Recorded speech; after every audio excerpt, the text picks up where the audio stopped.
तो भाई लोगों, न्यूजीलैंड ने इतिहास रच दिया है। इंडिया को इंडिया के घर में ही सीरीज हरा दी है 12 सालों के बाद। ये तो होना ही था जब आप फर्स्ट इनिंग्स में इतना 100 रनों से भी ऊपर की लीड कंसीड कर देते हो और उसके बाद बहुत ही कम चांस रहते हैं सामने वाली टीम के इस मैच में वापसी करने के। और ऐसा ही रोहित शर्मा ने प्रेस कॉन्फ्रेंस में भी बोला है कि हमने बैटिंग और बॉलिंग में दोनों ही अच्छा नहीं किया। क्योंकि आप न्यूजीलैंड को देखिए ना, उन्होंने पहली इनिंग्स में भी 250 से ऊपर रन बनाए और सेकेंड इनिंग्स में भी 250 के ऊपर गए। और इंडिया को देखिए, पहली इनिंग में 150 पे ऑल आउट हो गई और उसके बाद सेकंड इनिंग्स में भी 170 पे 7 आउट थे। तो ये क्या किया भाई। और हमारे बॉलर्स ने भी इतनी अच्छी गेंदबाजी नहीं की। मैं मानता हूँ कि ऐसा बहुत कम बार होता है, लेकिन आप फील्ड पोजीशन भी देखो ना, हर बार लॉन्ग ऑफ लॉन्ग ऑन पीछे रहता था। ऐसे में बल्लेबाजों पे प्रेशर ही नहीं पड़ेगा तो क्या ही आप विकेट लोगे। ये तो हुई पहले की बात। अब आ जाते हैं हम चौथी इनिंग्स में, जिसमें कि इंडिया को 350 से ऊपर का टारगेट चेस करना था। ऐसे में मैं मानता हूँ कि शुरुआत करना बहुत ही अहम है, लेकिन इंडिया ने क्या किया, शुरू में जल्दी विकेट दे दी। रोहित शर्मा एक बार फिर 8 रनों के स्कोर पे आउट हो गए और यशस्वी जायसवाल, जो कि मुझे लगता था और उन्होंने किया भी, लंबी पारी खेली, 77 रन की पारी खेली।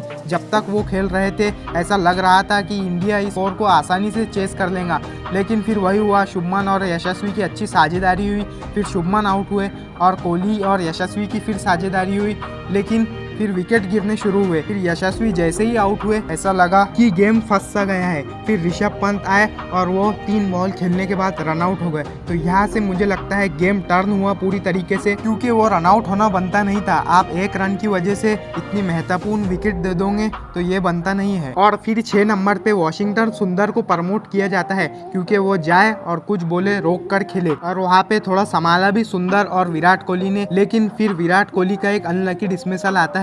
मैं तो कहता हूँ भाई, ये अंपायर्स कॉल ही हटाओ, क्योंकि आप देखिए जब विराट कोहली ने रिव्यू लिया ना, तो इतनी सी गेंद जाके स्टंप्स पे लग रही थी और वो अंपायर्स कॉल था, इसीलिए विराट कोहली आउट हो गए। इसके बाद मेरी तो उम्मीद भाई 0 हो चुकी थी। यहाँ से मेरिकल ही इंडिया को बचा सकता था, लेकिन आपने देखा ऐसा कुछ नहीं हुआ और न्यूजीलैंड ने इंडिया को 12 साल के बाद एक सीरीज में हरा दिया। मुझे लगता है कि इंडिया को थर्ड टेस्ट में सेम टीम के साथ जाना चाहिए और न्यूजीलैंड को ये बताना है कि ये है असली टीम इंडिया।